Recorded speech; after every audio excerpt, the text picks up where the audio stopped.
আজকে আমি কয়েকটি বট গাছ কালেক্ট করলাম। এটি আমি প্রত্যেক বছর করে থাকি।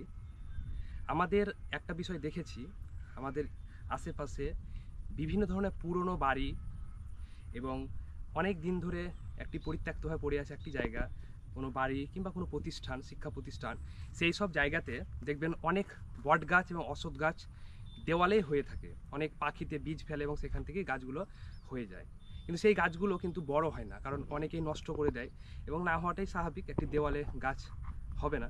তা আমি চেষ্টা করি, যেমন আজকে এসেছি আমি ইট ভাটা একটি, সেই ইট ভাটাতে অনেক অশ্বত্থ গাছ এবং বট গাছ রয়েছে, যেগুলো আমি গত বছরও দেখেছিলাম, কয়েকটি নিয়ে গেছিলাম, সেগুলো আমি ভালো একটি জায়গাতে রোপণ করেছিলাম।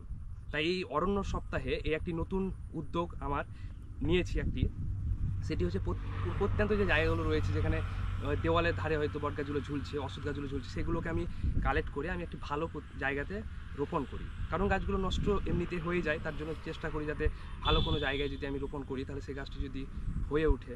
তার জন্য এখানে আজ ইটভাটা এসেছি, কয়েকটি গাছ নিলাম, ওনাদের সঙ্গে কথা বললাম। ইটভাটার যিনি রয়েছেন দেখাশোনার দায়িত্বে, তাকে কথা বললাম, তিনি বললেন যে হ্যাঁ তুমি কয়েকটা নিতে পারো, কারণ আমরাও ওনারাও কিন্তু দেখেছি কয়েকটি বট গাছ কিন্তু এখানে হয়েছে। ওদের বিষয় হচ্ছে আমরা কয়েকটি রাখি এবং কিছু কিছু নষ্ট করে দেয়। তাই আমি বললাম যেগুলো নষ্ট করেন, সেই নষ্ট করা যে নষ্ট হয়তো কয়েকটি আপনি নষ্ট করেন, সেগুলো আমি নিয়ে যাবো, তাহলে নষ্ট হবে না গাছগুলো।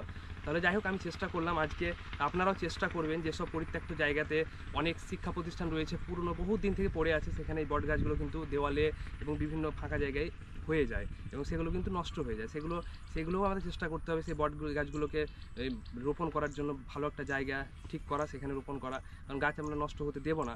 তাই এটি একটি নতুন উদ্যোগ। এই অরণ্য সপ্তাহে আমি প্রত্যেক বছর এটাও করি, এবারও চেষ্টা করলাম। তাই কয়েকটি গাছ আমি নিয়েছি, সেগুলো আমি ভালো জায়গায় রোপণ করব। আমি একটি জিনিস লক্ষ্য করেছি, অনেক গাছ নষ্ট হয়ে যায়, নষ্ট হতে দেবো না আমরা। প্রত্যেকটি গাছ আমরা রোপণ করব এই পরিবেশে, যাতে তারা এই প্রকৃতিকে রক্ষা করতে পারে সেই বৃক্ষগুলো। আর অশ্বত্থ গাছ এবং এই বট গাছ, এই বিশেষ করে এই বট গাছের একটি গুরুত্ব রয়েছে। বট গাছ হচ্ছে অমর গাছ, যেটা 1000 বছরও বেঁচে থাকে, এটা সবাই জানেন।